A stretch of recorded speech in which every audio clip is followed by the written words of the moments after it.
The third thing that the earliest church leaned into is something called shared meals, or some translations have suggested that what's being described here is communion, the beginnings of what we now know as communion. And so let's think about that. I was a bachelor preacher on the frontier. My first 3 years in ministry, lived in a little log cabin up in the mountains, and it wasn't a bad life, really. I've always been pretty content being alone and by myself. I didn't have to answer to other people's priorities, well, except for the church, of course, but I had a lot of freedom.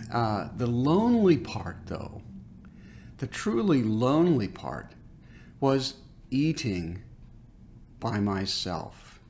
Boy, I can go back there to this day. How alone, abandoned, apart it often felt to sit at the table by myself, to eat what I had fixed, prepared for the day, for the midday, for the evening. Something about sharing a meal.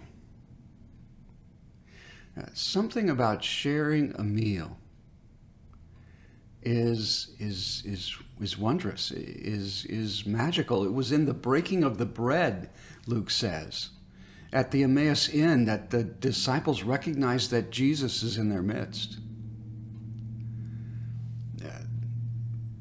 It's almost sacramental just to sit down and share that time together. In my household, with Stephen's family moving in, we've decided to set a 20-minute clock, and we'll just be there at the table. Sometimes the kids don't want to eat what's been prepared. Sometimes they wolf it down.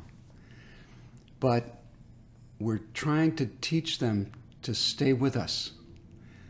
20 minutes, talk about our day, talk about our lives, celebrate this time, this relationship, this commitment. It's almost sacramental.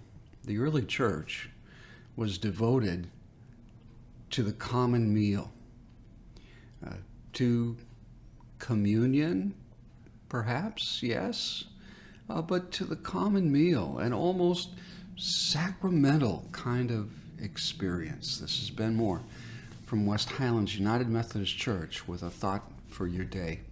Just another way of reaching out. Thank you.